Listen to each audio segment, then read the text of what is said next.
Hey guys, I'm Alex Lovinggood. I'm the host of the Maker and Me podcast. We're an industry podcast that talks to makers, creators, alcohol and beverage and service industry professionals about what makes them happy and what really makes them pop and why they love to create. You can follow us on Instagram at the Maker and Me podcast, Facebook at the same name. And if you have any questions, email us at themakerandmepod@gmail.com. We'd love to hear from you. I'm the host at The Maker and Me, and I'm the very first guest host over here on Über Cinco.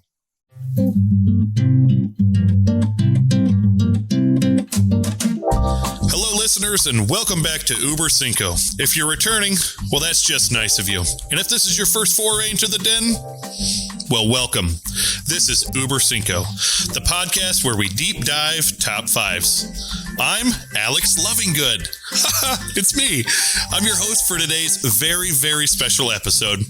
And I have the very distinct, incredible honor of being the very first guest host on the show. Our contestants today are two old heels, arch rivals, and close frenemies. It's the West Side's very own Brian Ernst and the son of St. Paul, Mitch Brinkman. Today, our contestants will reveal and defend their list entitled The Top 5 Ways I Am Very Christmassy. Now, whoever's wearing the most red and green wins this one. I'm excited for this, guys.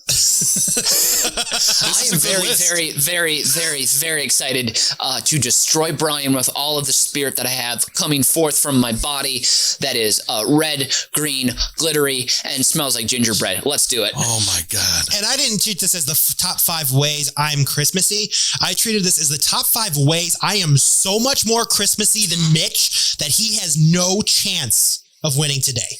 And to prove it, 1 second. Oh, here we go. Let me tell you, Brian, my kids' elves on the shelves have been making their entrances the last few days. What is happening back here? Oh, my gosh. All right, there is no fucking way Mitch is more Christmassy than me. All right? Don't even need a key light anymore, bro. Oh, my God. For those of you listening and not watching, I am strapped to the heels.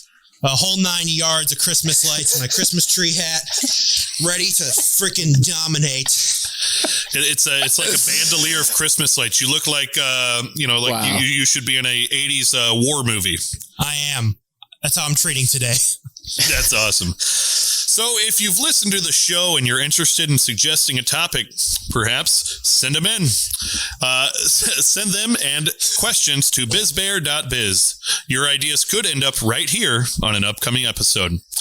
Now, if this is your first time into the Über Cinco Den, let us wake you out of hibernation with a quick rundown of the rules.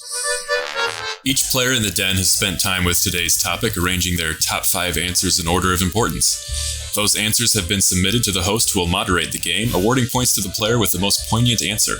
Starting with their number 5 choice, we will move up the ranks until we reach each of their top answers. But if both contestants happen to have the same answer on their list, well, we have an Uber stare-down. You will hear the official Über Cinco siren, and both players must reveal their answer and what number they ranked their submission. An Uber stare down is all or nothing, with one player earning 3 points. After all answers have been read, the host will reveal the final score. Now, as host, I'm entitled to institute a house rule for today's game. And that's going to be something that is near and dear to my heart. I have 3 children that really enjoy Christmas movies. They make me watch them time and time again. So if either one of the contestants, Brian or Mitch, mentions my number 1 favorite Christmas movie, you will get a point awarded to you at the end of the show. Now, we're going to start this off top with the person who looks the most festive. So Brian, please give us your number 5 on your list. Top 5 ways I am very Christmassy. All right, so the top 5 ways I am hella more Christmassy than Mitch. Hold on, can I just rudely interrupt quick? Go for it. Go for it. Fine. With a Christmas question here, host. If I mention your favorite movie more than once, do I get more than 1 point, or do I just get 1 point and that's it? It will. It will be 1 point per mentioning, but you won't know until the end of the episode. I will keep a tally here. Okay. So I'm just going to say all the movie titles a lot then. Okay, here we go. Sorry, Brian. all right. After that rude interruption. Nice strategy. But actually, hold on. Back up. Mitch, are you wearing a festive V-neck sweater? Oh, yes, I am. It says, actually, wow. Let me unbutton here. It says, Grandpa's little favorite helper. There we go. There it is. Yep. More skin, all right. please. Brian, you still win. Yes. Take us off. All right, number 5, way I am so Christmassy, is that I drive around and admire Christmas lights of the better organized and more well-off. This is a time and true tradition. Some folks can either open up BuzzFeed, Yelp, or local newspaper for your official guide of the top 20 trees in North Shore, or hey, here's the best houses in the west suburbs, or you can be the guide, goddammit. You know the streets nicknamed Candy Cane Lane during the holidays. You know the back routes and the times of days for optimal viewing. You get everyone's hot chocolate order. The Home Alone soundtrack is cued, and you got a full tank of gas. You pick everybody up, and you're going down the right routes to show everybody the best houses possible. And you have the confidence to get into the gated communities because the bigger the house, the better the lights. You can sweet talk the guards. You can walk through and be like, hey, I'm just visiting my uncle. I forgot the address. You get yourself in there. You show the good lights. You show everyone a good time. And you are Mr. Christmas in your RAV4.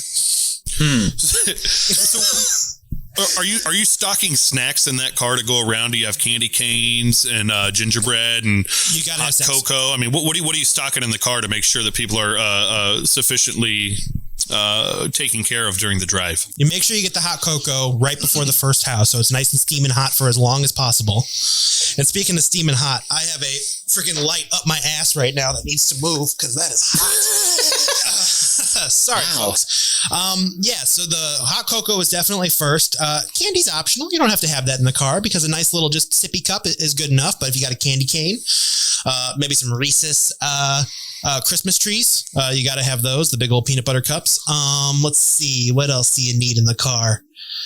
That's my Christmas candy go-to be honest. Reese's Christmas trees. Those are the best ones. So I'm going to go with those. Wow. I like it with my Christmas candy. I can't just pick up at the nearest gas station. So, it's a little more special than that. Christmas cookies you make. You don't make Christmas candy.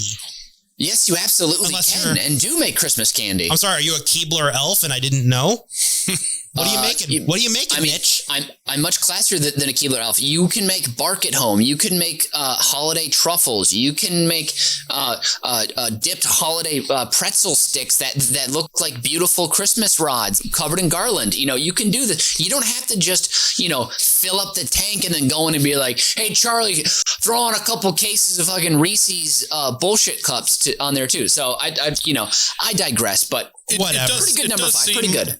It does seem that, a few things maybe I have an issue with on this one is, those people that are looking on the newspaper or on BuzzFeed, they're not driving around emitting all this emissions that's going into and polluting our world, which we really don't need right now. And also, I mean, you're going into neighborhoods. I mean, how confident are you that you can get into those gated communities? Oh, I'm more confident I can get out, and that's half the battle. So that's really all that matters. All right, we'll take that one. Mitch, why don't you take us over to your top 5, unless Brian has anything else to say? No, let him speak. Let's hear what he got. Yeah. Okay, so my number 5 is something that I was born with. I actually think it's Maybelline, but that's okay. No, I was gonna say I don't use Maybelline, so I was born with it. Thank you very much. And that is, I was born during the Christmas season, so that means when my mother was pregnant, Santa himself, after he was done delivering all the presents, came down and blessed my mother's tum-tum with Christmas spirit and magic that came down and infused itself into me. And also during this season of Christmas, my birthday is right along with it. And a lot of people would say, hey, that's not fair. I need a separate gift for Christmas and for my birthday. But guess what? I understand this season is for Santa and it's for me as well. And so I think that I am a truly, truly jingle ball, jolly, holly covered, garland sniffing, Christmas tree climbing, cookie baking, present wrapping, blessed Christmas child. Thank you very much. I have it in me. It's innate. It's in my DNA. It's in my blood. It's in my bones. It's in my muscles. Thank you very much. That's my number 5. Well, let's move on. Hey, that's a really good number 5, but I do just have one follow-up question. Being a December pre-Christmas baby, do you have that photo of you as a newborn where they shoved you into a stocking or a Santa hat? I actually just to clarify, you said pre-Christmas. I'm post-Christmas. So it doesn't even count. Whoa. No, if you had listened to me, When's I said your birthday? after Santa was done delivering the gifts, he then came down and blessed my mother with spirit and magic in her child. So your mother's immaculate conception was a Santa afterthought? Yeah. Wow. Nope. Again, you're not listening to what I'm saying. You're not. He came down and he spritzed his Christmas magic. That. Yes. Okay. Next. So you're just assuming that the Christmas season is December 26th through the following year till December 1st. I was born on New Year's Eve. I know. I was born on New Year's Eve, so I'm still in the holiday week. You are still enjoying your presents. You're still hanging out in your jams. You are still watching Christmas-related things. You're still eating Christmas-related leftovers. So that is why I'm a blessed Christmas season child. And you can't argue against it. It's just what happened. So if you're born on the next holiday following Christmas, how are you a Christmas baby? That's the next holiday. You're a New Year's Eve baby. It's a different holiday. Christmas is over. Christmas ended. Christmas season. It's the Christmas season again. After Santa was done delivering presents, he delivered one more in the form of the magic he gave to my mother's fetus, which was me. I think you could claim Christmas season if you were born on the 30th. I think the 31st resets and it becomes a new holiday. Therefore, you are not a Christmas baby. Yeah. No, because the actual holiday of New Year's doesn't start till midnight. It means nothing until midnight. So therefore, I'm still within Christmas season. New Year's Eve. Yeah, it's prior to the actual holiday of New Year's. All right, we could argue this back and forth for hours, but I'm going to go ahead and score this round. Thank you very much. Brian, I like that. I don't like driving around in cars. It is not something that's fun to me. My folks did it growing up. Growing up, we'd go to the neighborhoods, the fancy neighborhoods, and it just wasn't pleasant to me. I get nauseous and car sick very easy. So, Brian, I'm only going to score you 2 points right there. And Mitch, you started off good. You started with a strong 3, and then I pictured you wrapped in a stocking or a Santa hat, and it got me really excited. So that was like, there's a 3 for sure. And then I found out you weren't born during the Christmas holiday. So I'm going to bump you down to 2. So you both scored 2 there. We'll go with the losers here, which Mitch is obviously you. Even though you tied, you're definitely not born in the holiday season of Christmas. So, Mitch, give us your number 4. That was bullshit. Okay. My number 4 is that I am so very Christmassy, and more Christmassy than Brian, because Christmas carols and music from the Christmas time are my freaking jam. And if you notice here, Brian's already done a bunch of cussing. I haven't cussed yet. I have respect for the season. I have respect for the holiday. And so I love singing. I'm singing. Chestnuts roasting on an open fire. Silent night. Holy boogie woogie Santa Claus. What Christmas means to me, I got them all. I'm basically a Christmas jukebox, and I listen to minimum 4 Christmas albums a day during the Christmas season. I am learning to play piano right now. Soon I will be the guy at the party who plays piano and leads the whole party in singing. So there it is.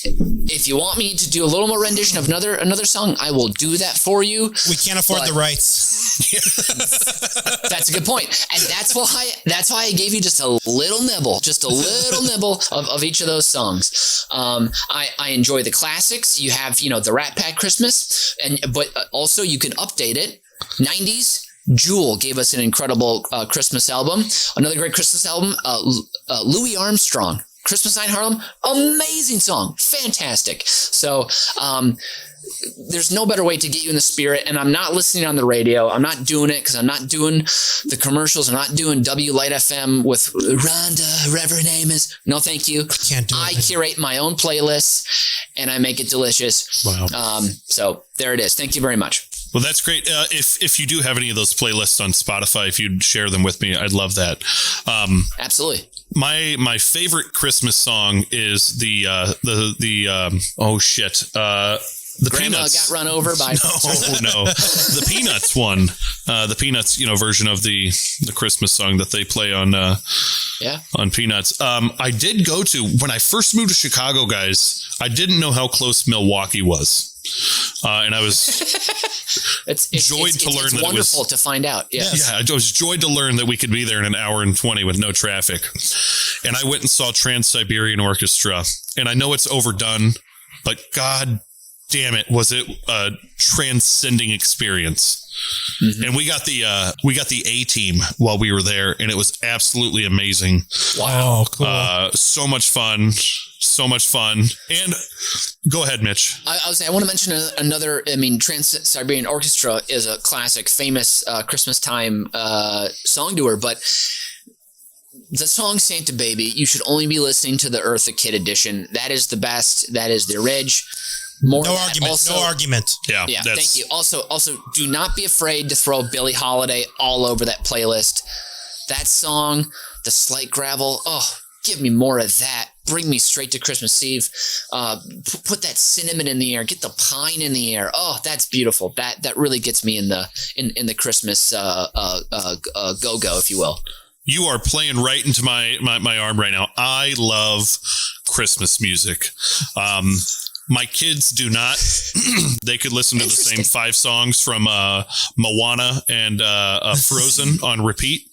Thankfully, they've sprinkled in The Greatest Showman lately. But I absolutely love Christmas music. Singing it, listening to it, hearing it at stores, hearing it on the radio. So great job there, and good shout outs there. This is gonna be a tough round. Brian, take us to number 4. All right, my number 4 is not only do I consider, but I respect Die Hard as a Christmas movie. Oh. All right. So I know this is a contested argument, even amongst Bruce Willis himself, who does not consider it a Christmas movie. He's wrong, and he's kind of a jerk nowadays. So we're going to listen to me instead. It takes place at an office Christmas party, and we literally call Christmas movies office Christmas party nowadays. So see how ahead of its time Die Hard was. And think of just the best lines that you get from this movie. Now I have a machine gun, ho, ho, ho, written on a dead guy's chest. Christmas movie. Hans Gruber tells his tech guy, "It's Christmas, Theo. It's a time of miracles." Boom, Christmas movie. The credit song is literally Let It Snow. And it is deserves its place in the perennial rotation next to Christmas Story, Christmas Vacation, Elf, Home Alone. It is right there next to those movies in my mind. I watch them every year. And just, it's a family movie too. He gets back together with his wife. It's a nice little Christmas ending. Plus you get Reginald Bell Johnson saving the day. Like, what better thing could you have for Christmas than that? So that's why I have Die Hard as a Christmas movie. My number 4, why I am Christmassy.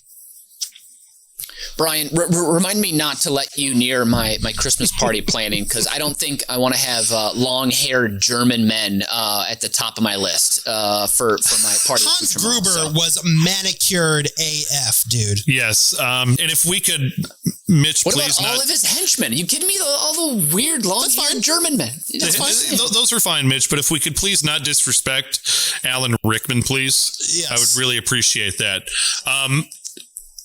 Brian, you caught me on a day. I go back and forth whether Die Hard is a Christmas movie. I really do. But you pointed out a lot of things that you kind of forget about. The credits being Let It Snow, the ho ho ho parts, and the Christmas Theo line. Those are things that I haven't really thought about. I do watch it every year around, probably between Thanksgiving and New Year. I would have to, so that's Christmas time. Yeah. because Thanksgiving is not Christmas time either. Christmas time starts on December 1st through December 25th. Yes. Over on the 26th. Correct. Yes. No. Boxing Day, a Christmas holiday celebrated in Canada and England. It's over. Scores are I'm sorry. We are in the US of A. Last I checked, my dirt was red, white, and blue. This is a global community. This is a global world, and we are globalists as the United States of America. Not this year, buddy. We have to love and embrace our allies. Nope. You see who our president is for the next 35 days? My God. We're living in the future, Mitch. Okay. Brian, Die Hard is a Christmas movie. You pointed it out so well. Thank you so much for bringing back those points. I'm going to give you 3 points on that one, just because I think it's good. And I absolutely love Alan Rickman. May he rest in peace. You know, every time I watch Professor Snape die in the Deathly Hallows Part 2. Spoiler. Wait, Snape dies? It's been out for 15 years, guys. Come on. Every time. Sorry, I forgot to say spoiler alert. Every time I see that scene, it makes me cry. I meant for Mitch, mostly. Yeah. Also, can I just point out, I know Hans Gruber didn't have long hair. It's just all of his henchmen had the weird long hair. But Hans Gruber can come to the party. Henchmen are just background folk, though. We don't care about them. Yeah. But there was a bunch of them, you know? Come on. They're henchmen. There's supposed to be a lot of them. Mitch, do you want to get 3 points for your music? I would, yes. Thank you very much. Then quit arguing about Die Hard right now. Because, Mitch, you hit my music strings. You're also getting 3 points. And we're going to swing it back over. Brian, if you wouldn't mind taking us to number 3, that'd be great. All right, you got it. As I remove these Christmas lights, as they are burning a hole in my man breasts. Moving on to number 3. I guess you don't have the Christmas spirit to continue to wear the Christmas lights. I don't have the protection of endothermic reactions. I'm sorry. Number 3, I celebrate Christmas with absolutely no religious ties. And I believe that is pretty on brand for what modern Christmas is. Wow, nowadays. So that would make what Mitch said very true. You do not have the Christmas spirit. I have the Christmas spirit in the modern meaning. So, the best parts of Christmas now are no longer tied to biblical tradition. It's become something entirely new. I think the Christmas of today is not the Christmas of yesterday. It is something completely different. And you have movies and excessive gift giving and gorging on cookies, and in my case, Italian food and deep fried seafood every year. That is not really a Christmas tradition of sharing and modest gift giving and thy neighbor and all that stuff. That stuff is not part of it anymore. This is massive consumerism. This is the Christmas we celebrate nowadays. The best songs are not the Jesus ones, unfortunately. When you got Rudolph, Frosty, Let It Snow, Santa Claus is Coming to Town, playing into this music stuff we're talking about. Those are better Christmas songs. They're better Christmas songs. Hold on. You mentioned Rudolph and Frosty as the best Christmas songs. They're better. Better. They are better than Oh Holy Night. That's what I'm saying. Move on. All right. And as a lifetime atheist, it's pretty interesting to sit back and watch the hypocrisy of Creasters around this time of year. The people who only go on Christmas and Easter is very entertaining to me. And there's nothing more anti-Christmas, or I should say, actually in the modern Christmas spirit, than people thinking, oh shit, I forgot about my religion all year. I got to go to church today. So I think that is very Christmassy in the modern age. And to sit back and watch it is extremely entertaining. And I don't think we value being generous. Being generous, jolly, and joyous should be year-round traits. As long as you attempt to be that year-round, you have earned your end-of-year celebration in gluttony, which is your gift giving, your movie watching, your Christmas cookie eating, and your dinner gorging. I think Christmas is now a more of an end of the year celebration, a long season of just spirited, great music, entertainment, movies, and then all the other things I've listed. That's what I look forward to in the modern Christmas. That's why I have that as my number 3. Wow. As a previous Christian, this really hits home to me. growing up on both sides of this, up until I was 16 or 17, going to church every Sunday and multiple days a week, and almost getting upset with people that would call it Christmas in the holiday season instead of Xmas if they weren't Christians. But then, opening my eyes one day and seeing that I was reading a children's book, I was like, oh, okay. I get this now. It's all about Hallmark and consumerism and money. And that's all I care about nowadays with Christmas. Yes. I want to make somebody happy by giving them something or being nice to them or giving back to them. And, it's great. Let's eat a shitload of food. Let's drink in excess. I do kind of disagree that Rudolph and Frosty are the best songs. Going back to my years of Christianity, I do really enjoy the Oh Holy Nights and some of those more melodic organ-based, not operas, but robust songs. You got different strokes for different folks. You can enjoy the music and not like the lyrics. A lot of people do that for a lot of stuff, so I totally get behind that. Some of them are musically really, really great, and I will never disenfranchise that. That's great. But I just like the song. If someone asked me to think about Christmas songs off the top of my head, those would come off the top of my head first when saying, what do I think is Christmas? As opposed to what is the best song. I think those songs are more Christmassy nowadays than old Christmas songs, but that doesn't mean they're necessarily the best Christmas songs, as I appease to the point giver here. All right. I would say, I love watching Brian tie himself in knots trying to placate people. I guess this is the Christmas spirit in full force here. By adding specificity, the thing that you value most? Wow, I'm sorry. As someone who also, I didn't go to mass multiple times a week, but I grew up going once a week. The Creaster, which, my family was for a couple of years, and we just stopped altogether, understanding what we were doing. But the Christmas and Easter Mass is the best time for when you come back from college or you come back when you're still a young person and you get to see who your crush is from high school, like how they've grown, like, can you talk to them? Can you chat them up? Like that's the best part of those masses is seeing some of the old people. But also, you're not using that time in mass for Christian values, are you? You're seeing who you can bang. That's not a Christmas spirit. Lust of the eyes, Mitchell. Lust of the eyes. What? I mean, I'm talking to your secular, devilish ways here. Oh, but also, I just want to point something out, because at no point during all of this did Brian ever mention spending time with family or friends. I think that's very important, because that's my favorite part of the holiday season is going to those gatherings and being merry with those people. And Brian only mentioned singular alone activities. I just want to put that out there. Well, hold on. Do you think he's eating deep fried food by himself? Yeah. Am I eating this Italian food by myself? Is being generous, jolly, and joyous not included in family and friendship gatherings? You just never mentioned anyone else. I'm just putting that out there. I just want to mention that to the host, just because maybe he doesn't have the real spirit. I don't know. Also, it's just saying that this is how I'm Christmassy. Just so you know, this is a very inward-looking list that is in the definition of what we're trying to do today. Sure, and I think, and then I will prove that I am more Christmassy than you. So let's move forward. Thank you very much. Go for it. Mitch, if you wouldn't mind, take us there. So my number 3 is I am way more Christmassy than Brian, because I have a true breadth and depth of holiday movie knowledge and experience. Of course, now I'm going to break these down into some levels here. Okay, this is the top tier is the Santa tier. This is your Christmas Vacation, your Elf, he mentioned those, Christmas Story, he mentioned that, but he left off some true classics, and that's It's a Wonderful Life, roundly considered the greatest Christmas film from top to bottom ever made, also A White Christmas as well, okay? Then we're going down to tier 2, which I'm calling Reindeer tier, because what drives Santa's sleigh? The reindeer, of course. There, I have Muppet Christmas Carol, instant classic.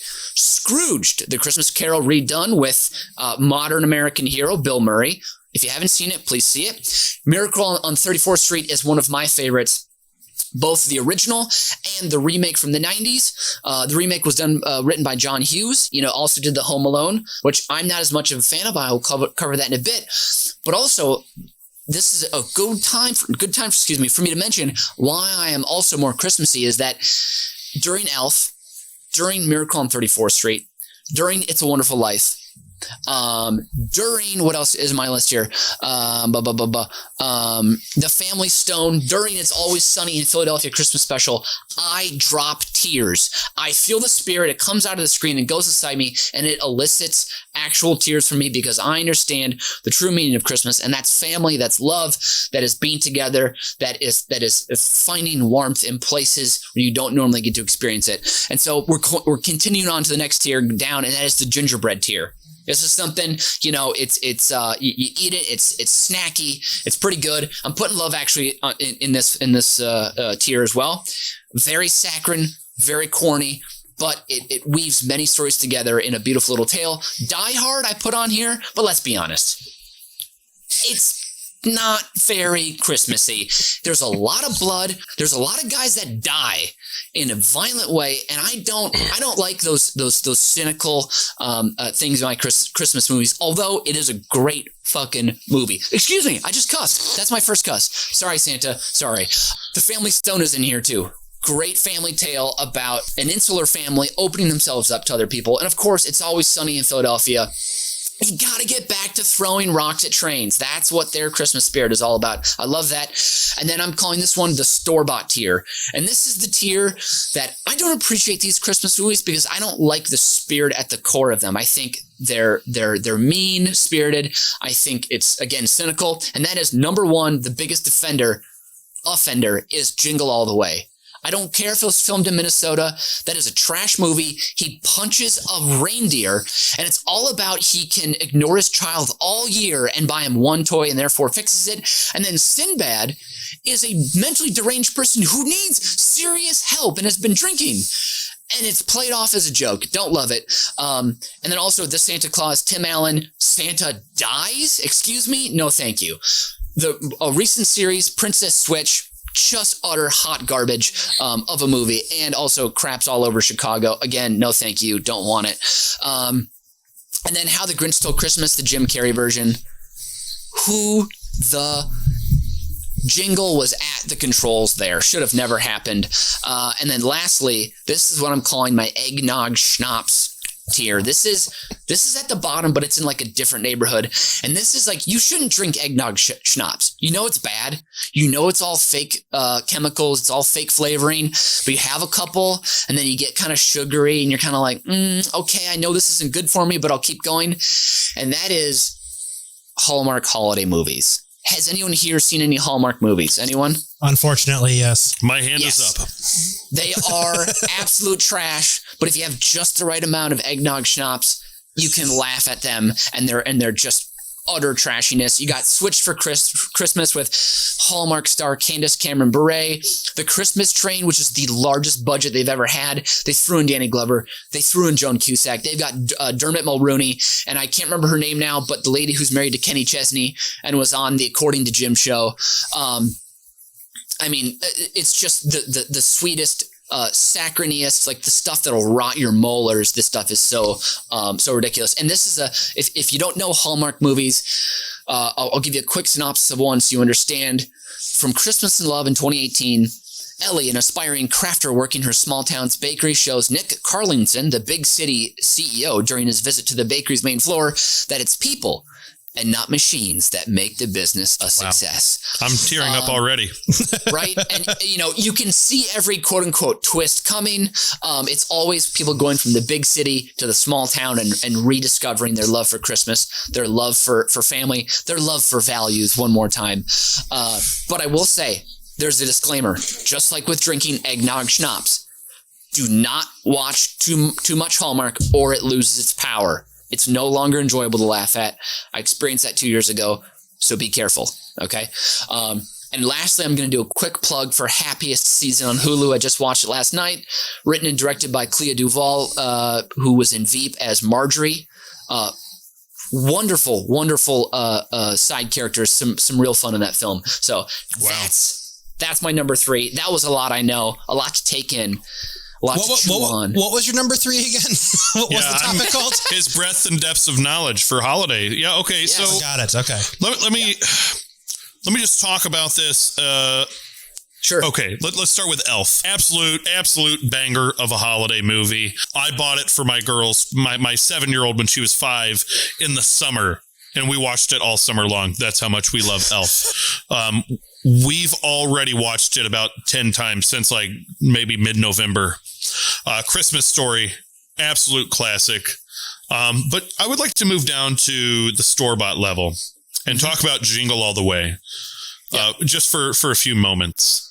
Sure. Arnold Schwarzenegger in Minnesota is amazing. Yes. You know, seeing a man that is portrayed as being a very large man who in reality is tiny, size-wise, not like built, you know, is just great.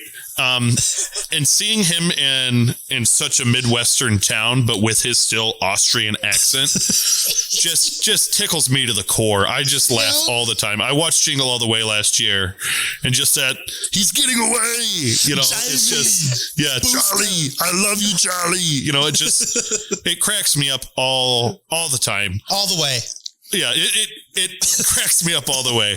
I do like the Santa Claus movies. I just watched all 3 of them with my daughter this last weekend. I would move that one up to an actual your Santa tier personally. But let's go ahead and score this one. Oh, can I say one thing that will upset Mitch first before you score here? Yeah. I have never seen The Family Stone, Miracle on 34th Street, White Christmas, or A Wonderful Life. I have never seen those movies. Ever. Then I just won this. You just proved you have no Christmas spirit.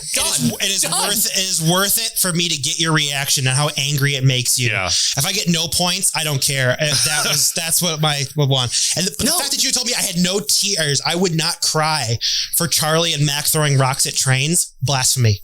You did not make me angry. You just gave me Christmas joy because I know I'm winning this today because you just admitted to not seeing some of the greatest Christmas films of all time and you claim to be a Christmas expert. I am the most Christmassy. We should just stop this, Brian. I have Die Hard. I don't need black and white. I'm good. Wow. Okay, so Brian, you're going to get 2 points today. I think that there is a little bit of Christ in Christmas. And I think everybody should enjoy that little bit of Christ in Christmas at least one point in their life. So since you have not at one point in your life enjoyed that, I'm taking that point away. Fair enough. 2 points for you. And now, Mitch, I had already decided to give you 3 points after the first one just to try to get you to shut the fuck up a little bit. But then you said the F word. I'm deducting 1 point for swearing, 2 points to you. Oh, come on.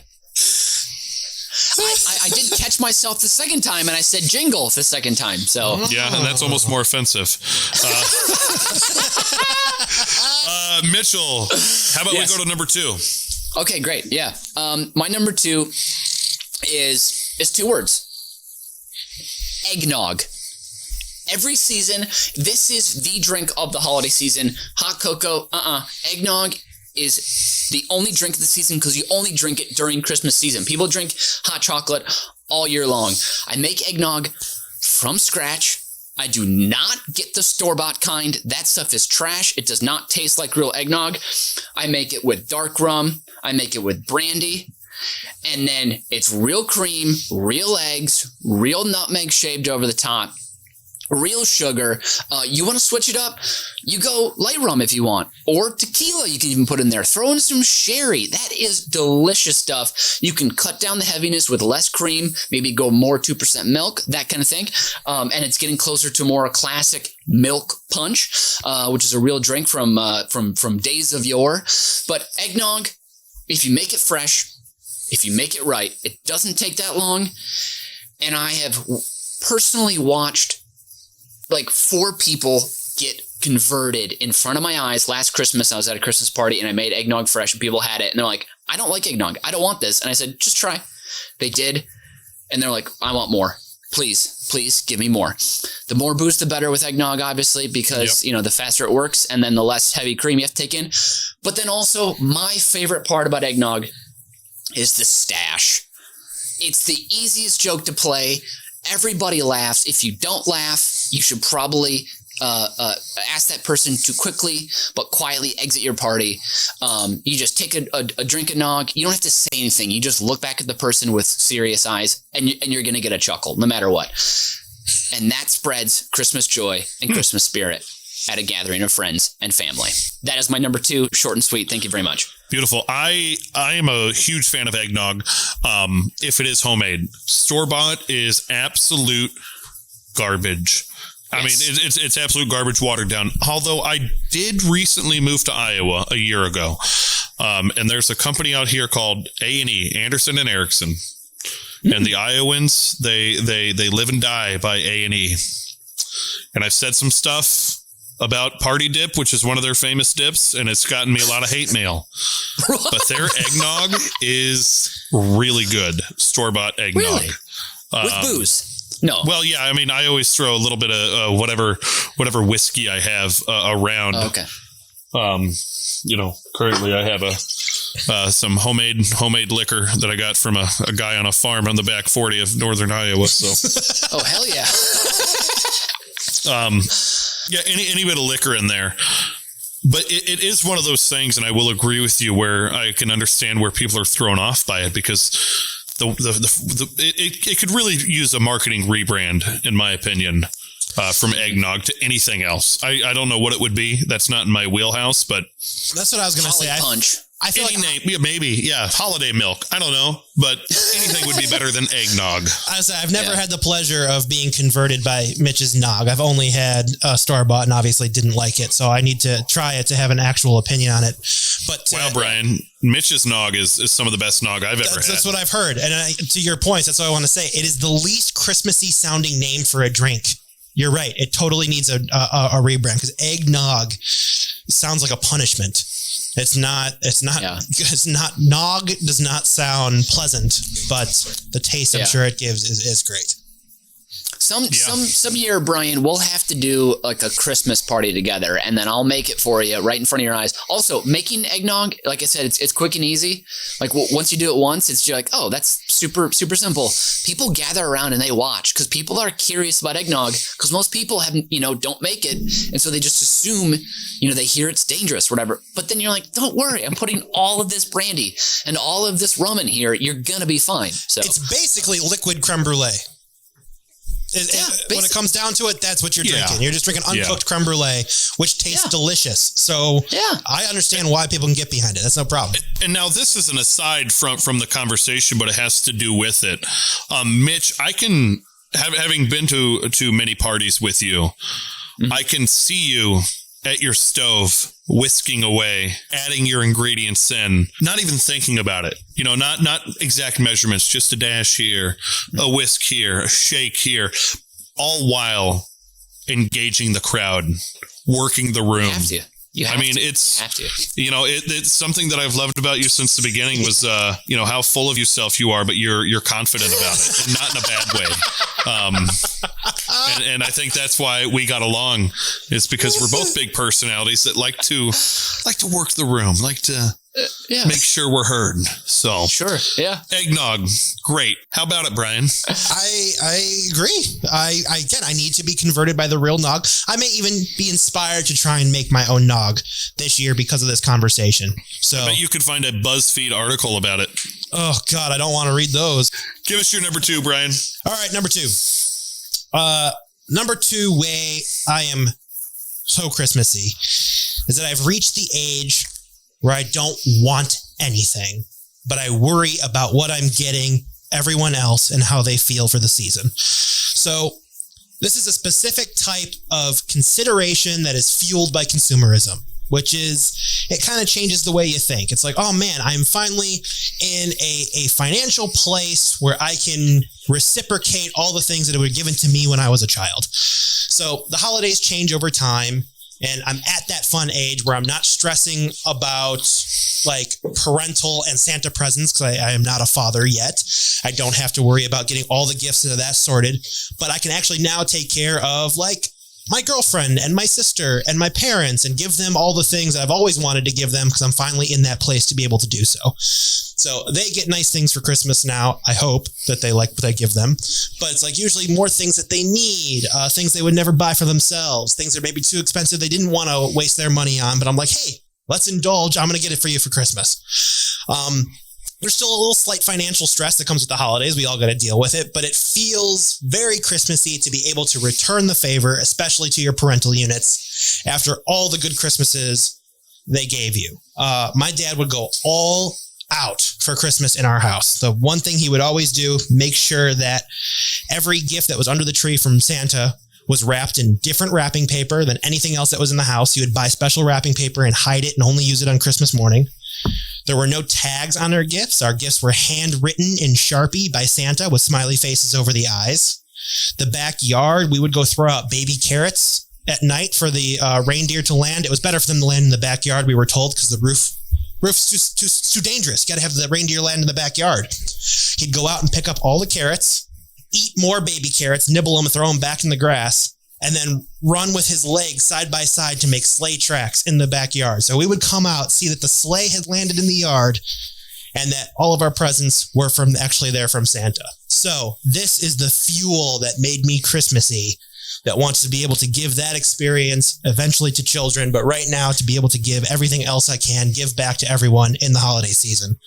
That's my number 2. Wow.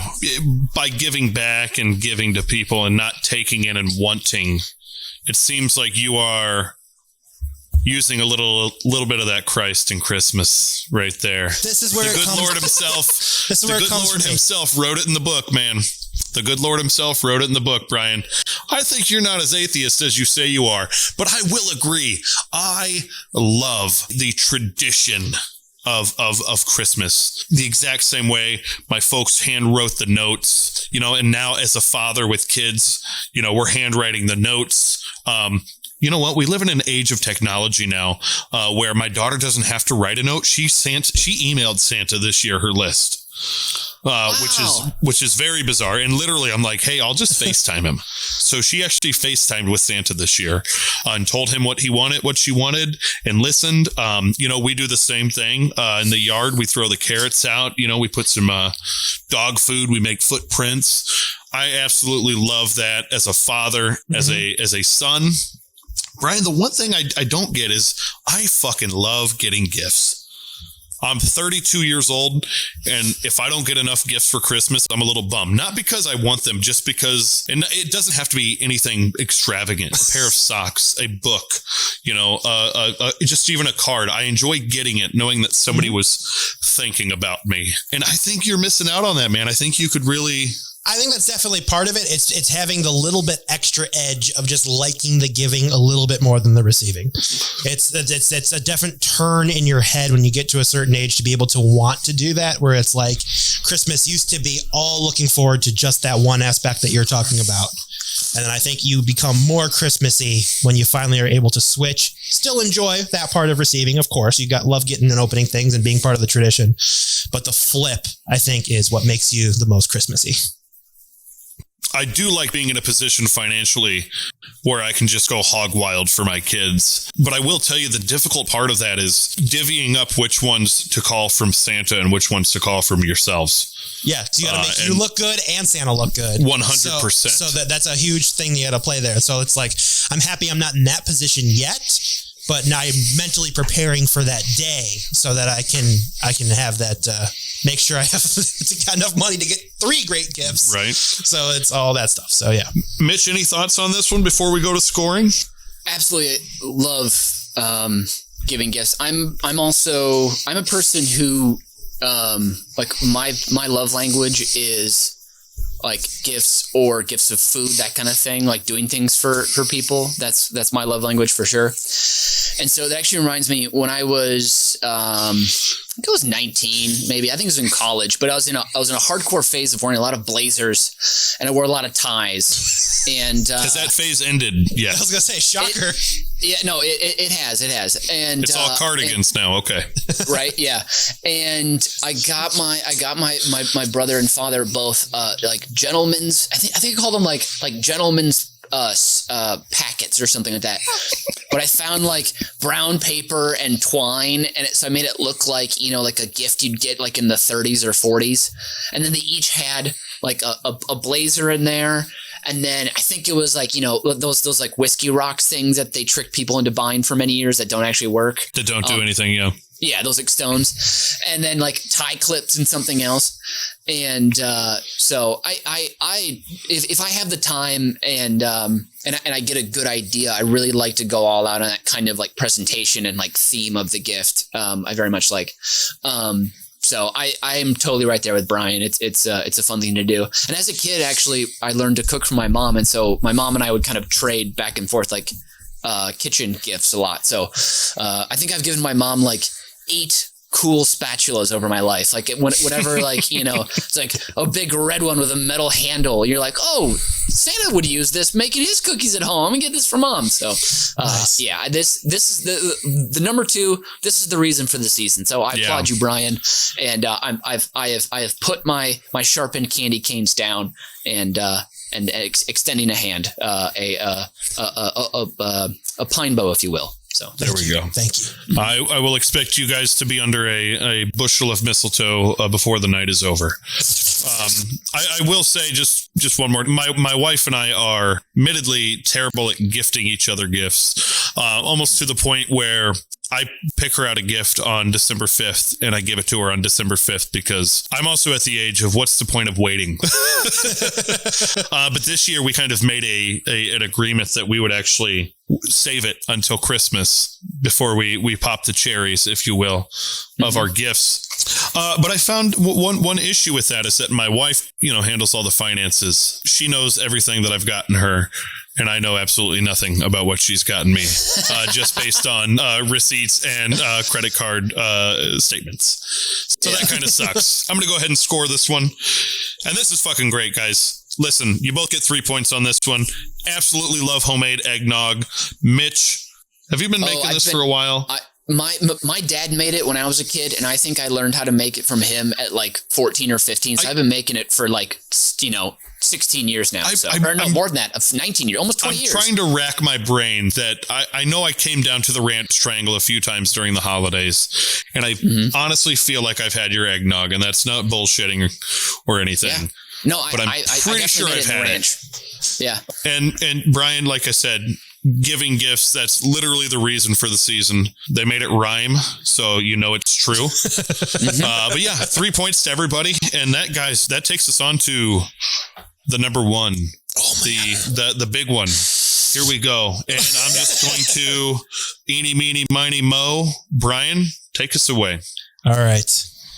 The number 1 way, not only am I the most Christmassy, but the way I am more Christmassy than Mitch, is that in a world of bullshit PVC artificial trees, I drive over an hour each way, get on a hayride, and chop down my own fresh tree. So I am a Douglas fir man myself. The blue spruce and Scotch pines are acceptable to other folk, but the fir family gives a strong branch for great ornament holding and a light decorating. Short needles, easier cleanup. Makes the house smell great. Just another benefit. It's also not Christmas unless I'm sweating, frustrated, and swearing. I learned that from my father, and you only get that with a real Christmas tree. You really need that while you're struggling to put that baby up. I also have the Marriage Saver stand, it is called. Anybody who's ever had a real tree knows how much of a pain in the ass it could be with the 4 screws to try and get the trunk just straight and perfect and balanced. I don't do that anymore. I have a stand that has a metal spike on it. And the tree farm that I go to, right before it goes in the car, they hold my tree vertically and they just drill a 6-inch hole straight up the trunk, making sure it's straight. I come home, that baby pops on the stand. A lot of that sweating and swearing has gone away over the years. Still frustrating to get in the house, but you got to do it. It's worth it for the season. And watering. You are basically a hospice nurse for this once vibrant living thing, and you are responsible for seeing it go out gracefully. You need to see that happen for the season. This is your responsibility. You chopped it out of nature. You got to take care of it. You got to take care of it. Wow. And it's the only one time a year that I buy 2-liter bottles. I need to have 2-liter bottles in the house of soda to be able to fill it up, to get into the tree thing to fill it. Every other time of year, I don't have that. So another props to trees, making me go get the 2-liter and save some money on soda once a year. And it's not over until the tree becomes a fire hazard. That's when you know the Christmas season has kind of gone away. It still has needles, but by the time you've removed the lights and the ornaments and squeeze it back through the door, it's completely bare and just firewood at this point. So you got a whole needle mess you got to clean up. But that death on the floor as you're sweeping it away means it's a signal that Christmas is finally over. It's all right, cool. I got this thing out of here. I gave that tree a valiant send-off. Now 360 whatever days countdown until I get to do this all over again. So cutting down and taking care of a real Christmas tree makes me the most Christmassy. That is just way too much fucking work. I'm sorry. I appreciate it, but that is just way too much work. I mean, you're constantly, do you have cats? Do you have a cat at your house? No, don't have animals. Okay, good for you. I never will because I have a real Christmas tree every year. Okay, it's a deterrent. I've had at least 3 points in my life as a cat knocked over our real Christmas tree. We had an artificial one that I think my parents bought in the early 90s for probably $100 for a Christmas tree at the time. Inflated, that was probably a $400 artificial Christmas tree. And we had that for years until we moved to a nice Victorian style house. And my mom's like, we can't have this artificial shit in here anymore. And we had to start going to the Christmas tree farms to get the goddamn trees.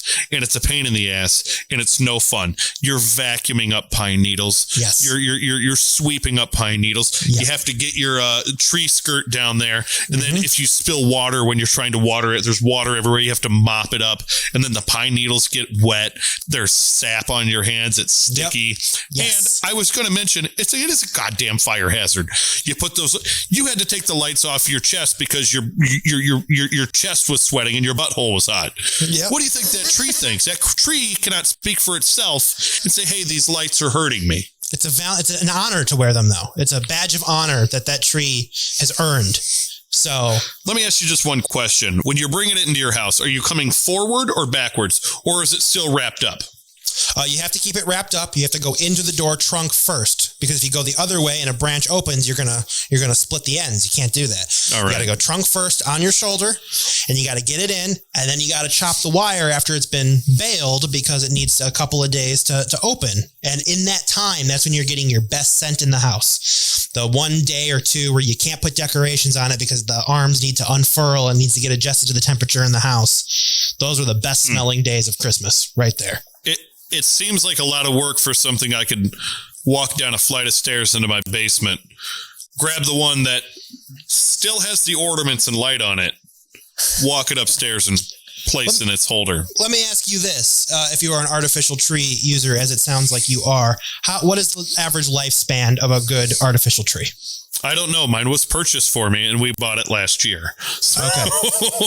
We're on year 2. The average artificial Christmas tree uses more water to be produced of like 10 years of cutting down live Christmas trees. Okay. So that one tree is not good for climate change. I am actually helping the environment. Says the guy who drives around to look at Christmas lights rather than just looking at the top 20 on BuzzFeed. You don't know that if it's not an electric car or not. You don't know if it runs on... you said Toyota RAV4, I believe, right? And you said full tank of gas. So yeah, the gas could be garbage like Doc Brown uses in Back to the Future Part 2. Like, you guys don't know my life. Mitch, any thoughts on real versus fake? Dude, vehemently disagree with you here, Alex, because I grew up in a real tree household every single year. When you're a child in Minnesota, you go to a tree farm. It's normally snowing if you go in early December, and it is a wonderful day for a precocious child like myself. You bring a football with, you're running routes through the trees. You're throwing long bombs to your dad. Your dad's throwing them back to you. You're throwing snowballs at your brother, at your mom, at your dad. It's great. We had cats too, and you just have to remain vigilant. And I think that, Brian, your description of what your role is to the tree as a hospice nurse is, I've never heard that before, and that is so perfect, because along with it, living a beautiful, elegant, month-long death, essentially, that you are causing. Let's just say this. That tree would still be planted, would still be growing, helping the world until you cut it down. The reason it is on hospice is because you killed it. From a farm, But though? Alex, these are farmed trees. If Yes. you didn't cut them, then that farmer wouldn't be able to make money. So yes, Do you feel this I agree with guilty? you. Do you feel this guilty eating Iowa corn? Corn is a necessity. Tree farms are not. I would say feeling the Christmas spirit in the most Christmassy way is a necessity once a year. I would say. And also, there is no better feeling than lying underneath the Christmas tree and looking up through the branches once it's fully decorated, Yes. seeing the lights glitter, seeing the ornaments. And as a child, it is a wonderful tradition to decorate the tree every year with your parents. You pull out each ornament. You remember, hopefully you've written like the year that you got on the ornament.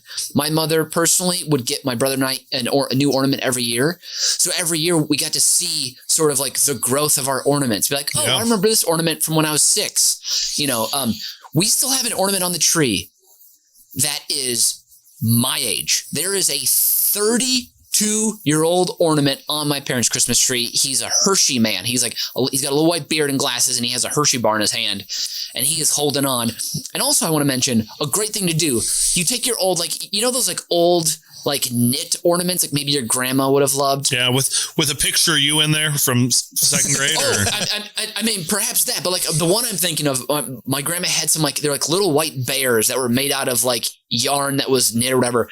You can change those around. We would like to cut off an arm, put a little extra red on there, and we call them Barely Injured Bear, and he was a great ornament for a long time. But also, when the Christmas tree is done, it is such a perfect tradition and act too, because not only is Christmas ending, the tree's life is over, but a new calendar year is about to begin. I mean, you can't get better allegories. It's incredible. It's a great tradition. I am fully on Brian's side here.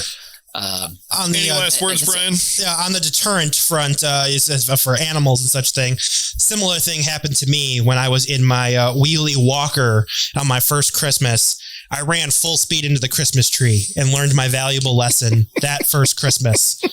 Bawled my eyes out, stayed away from it, was in fear of a Christmas tree till the next year until I learned to make peace with it. And now, all these years of watching my dad struggle, I feel like I need to continue the struggle, moving on with this tradition. So I'm still on team real tree, and I will be for life. I would like to add one more thing before we move on to Mitchell. Do either of you guys do the pickle thing where you hide a pickle ornament in the tree and whoever finds it gets to open the Not familiar with first? that one. Have you never heard of that? No. It was new to me. I was told it was a Chicago thing. Interesting. Yeah, I'm pretty sure it's a Scandinavian / it's definitely like a European thing. But we Okay, maybe that's it. My in-laws are German, so yes. Okay. Oh, yes, and so are my family. So yeah, we have a pickle, but we don't have it we don't make it assign who goes first in gift opening. We just like it. So okay, we're German as well and pickleless. So okay, and then I guess one other thing. They're great. You're right. Let's go ahead and Mitch, final number 1. Yeah, If you wouldn't mind taking us on a little trip here. Sure, that's exactly what I can do. Now, my number 1 of my list of the reason why I am very Christmassy, and in this particular instance, more Christmassy than Brian, is that I have actually seen Santa Claus before. I know. What? And again, I think this goes with being blessed with his spirit that he came down and gave the Christmas spirit to my mom. Okay, but it's 1994. Okay, I am about to turn 8. We're in St. Paul. It's Christmas Eve. Daryl takes me and Andy out to run an errand because Eileen needs more Ghirardelli chocolate and heavy cream to finish the dark chocolate espresso truffles, candy you can make yourself, and trifle for tomorrow's Christmas lunch. Now, the air is Minnesota crisp. Okay, it's a balmy 18 degrees. We head south on Snelling Avenue, passing the old soda fountain Sunberg's, which I hadn't walked there for phosphate in over 2 months at this point. The streets were dark, but illuminated just every so distance with yellow, green street lamps that hang over the curbs. Time out. Yeah, what's up? Did you just say phosphate? Yeah, phosphate. Okay, all right. I was just making sure that we were in the same time period here. Go ahead and continue. Yep. Okay, so we're heading south on Snelling Avenue. The yellow lighted green street lamps are throwing little gobs of light here on the street. We're heading south. We stop off at a Sinclair gas station near Randolph for gas. Of course, we don't have electric cars, back then.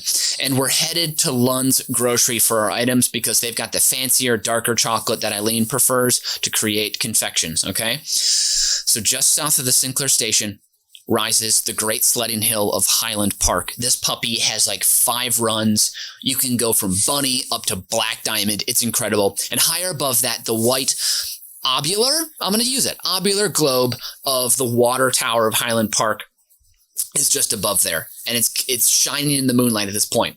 And we've piled into the back seats of the Subaru wagon once again after we came back out from Payne. And Daryl tells us that the clerk inside had reports from other Sinclair service stations south of St. Paul that Santa's sleigh had been spotted.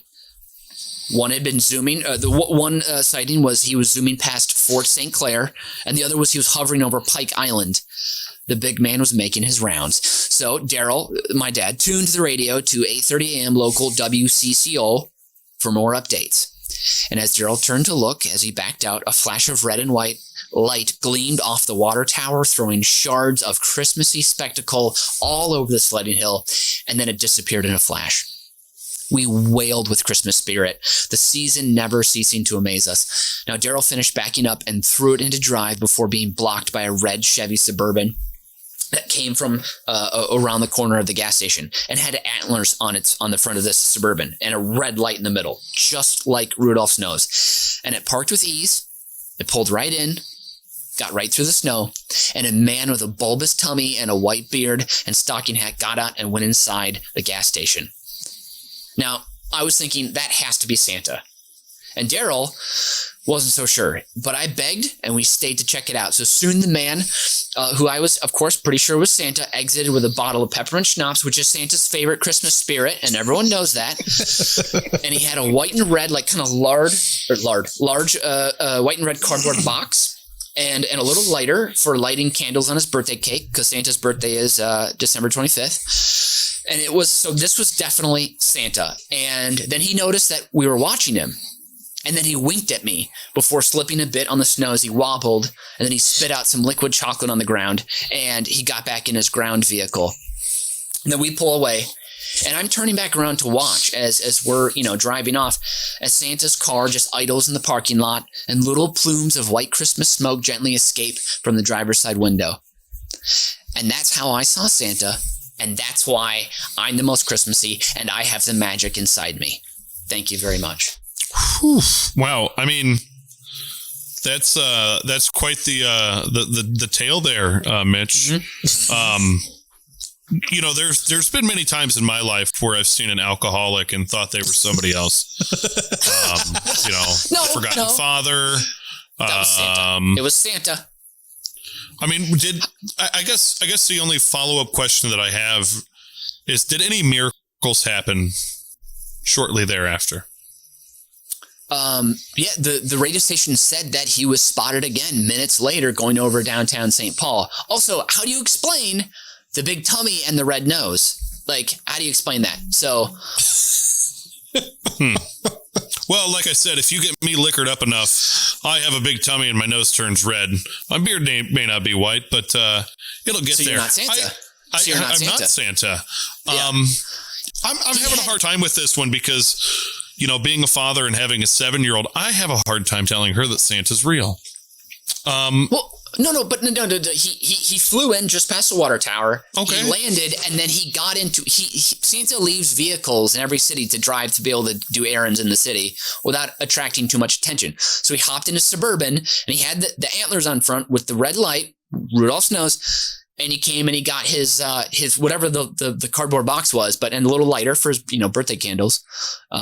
This sounds about as accurate as all the Santas that would come and visit Charlie every Christmas in the It's Always Sunny Christmas special. I think you're having a realization here live on the air that you just haven't had yet. Wait, so you're trying to tell me that the Santa I saw, the one that winked at me, not one but both eyes, wasn't really Santa and may have just been a lonely alcoholic? I think so. Oh my God. I'm glad you came to that realization on your own, and we didn't really have to go deeper into that, because if you need to talk to somebody, there are people that you can speak to. I'm going to go ahead and score this round out, guys. Okay. Mitch, she just got a new counselor. I just want to plug BetterHelp.com real quick. I got a new counselor, and his name is Chris K. And man, he has been so good at helping me get back on my feet this December, just mentally and emotionally. So, just a shout out to my counselor. I don't want to say his last name because anonymity. Counselor. Patient that only goes one way, really, but patient counselor confidentiality. Yeah. Shout out to Chris K. All right, Mitch. Yep. He's not real. You didn't see him. You saw somebody's drunk uncle. You get 2 points on that one. It's just it's not here. I mean, it's not there. You didn't see what you saw. And Brian, let's be real here. Real trees, not the way to go. You're only getting 2 points. Wow. And I have the final scores. If you guys would talk amongst yourself, some Christmas movies that you guys enjoy a lot, and kind of the plots of them while I score up here. I really enjoy The Family Stone, White Christmas, Wonderful Life, and Miracle on 34th Street. I hear they're great movies, and one day I will enjoy them. Yeah, I love Elf. So Elf starts at the North Pole, and a baby is accidentally dropped off there, and there's an older elf who's really put his time in, and is helping to take Elf. We like Elf. Will Ferrell stars in Elf, directed by Jon Favreau, who made Elf.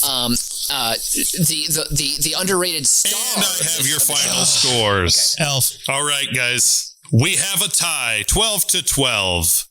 But 12 Days of Christmas. My favorite movie is A Christmas Vacation. Mr. Ernst, you mentioned it once, taking your total to 13. And Mitch, you got 2 comments there. So, Mitch, congratulations as our winner today, 14-13. On a with the bonus points. Technicality.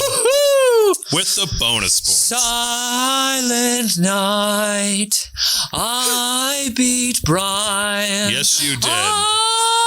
I am the most Christmassy. I will be sending the royalty bill to you. You can enjoy your fake ass tree. Silent Night is royalty free, baby. That song is so old. Everyone can use it. Don't Congratulations. Care. Enjoy your fake tree. You both had a valiant effort, and a lot of good things were said today. But that takes me as the host onto my God-given right. Today's Fast Five from Alex Lovinggood are going to be the top 5 Tom Hanks movie quotes. Tom Hanks is my favorite actor, and he's got a lot of really good quotes, and I'm going to take them 5-1. You ready for it? Do you guys remember the 1984 classic Splash? Because that's where we're starting. This top 5 quote comes as Tom Hanks' character, Alan, knocks on the bathroom door.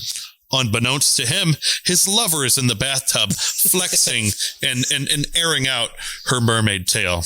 As he tries and succeeds to break in the door after she doesn't answer. Oh, gosh. He asked her, what's wrong? It's just the funniest thing in the world. I love this movie scene if you guys have seen it. And I wrote a little script here, but now I'm giggling just reading it because it's funny. He opens the door and he goes, why didn't you answer? And she goes, well, I was shy.